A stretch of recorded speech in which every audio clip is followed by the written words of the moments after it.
welcome back to another book talk. My name is Miss Nicole and I'm a Youth Services Librarian with the Grundy Library. Today I'm going to be sharing with you some picture books and nonfiction titles perfect for the toddler and preschool age group. All the books shared today are available for checkout at the library and are all centered around the theme of spring and spring animals. So let's get started. The first book I'm going to share with you is called Spring. This book is written by Ron Hirschi and it is filled with colored photographs by Thomas Mengelson.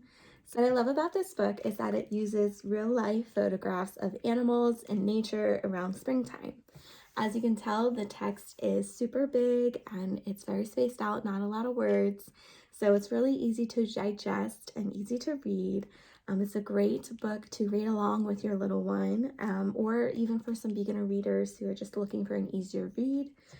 What I also really love about this book is that it's engaging, it's very eye-catching with the photos, it really draws you into the story, and even little ones like babies or toddlers were going to be really drawn to the photographs, and so they'll be very engaged in this story. So the book that I would pair with this, if you're looking for a nonfiction title to kind of reinforce what you are reading about in this story, is this book called Hello Spring. So this book is found in our nonfiction section. It is by Shelley Rotner, and it really goes through all the different aspects of spring in a more factual, science-based way. Again, it uses real-life photographs, so super engaging, just like our first story. But of course, it's more factual, so it goes through snowdrops. It talks about the robins and eggs, and kind of really just touches on more factual-based parts of spring as a season and the animals you might find during that season. So this is a great introductory nonfiction book for little learners. Again, for that ages of toddler and preschoolers who are just starting to dip your toes into more nonfiction titles.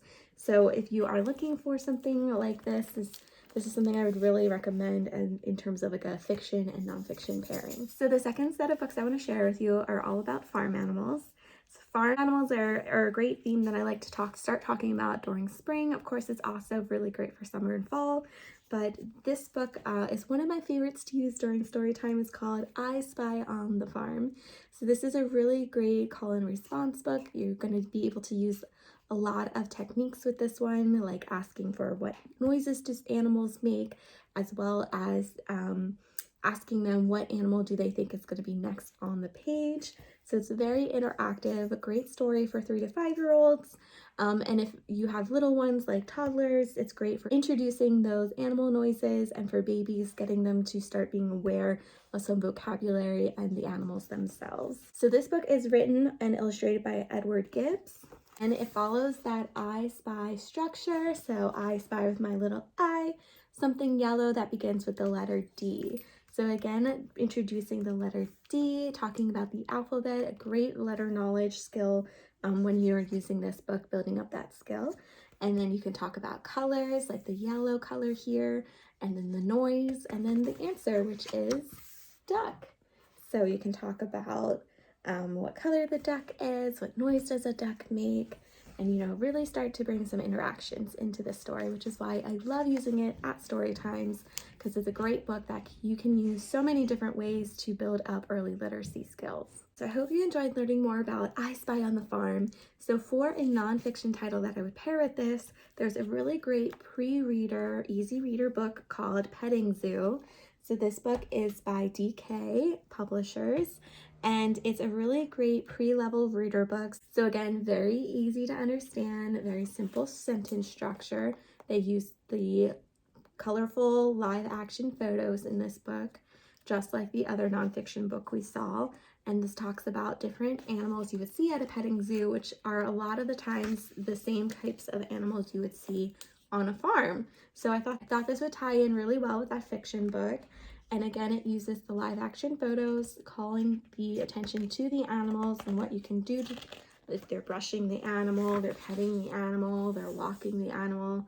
And it's very easy to understand, so it's still great to use with those 3 to 5 year olds or even those younger kids that you may have. So again, I hope that you enjoyed learning about this fiction and nonfiction pairing about farm animals.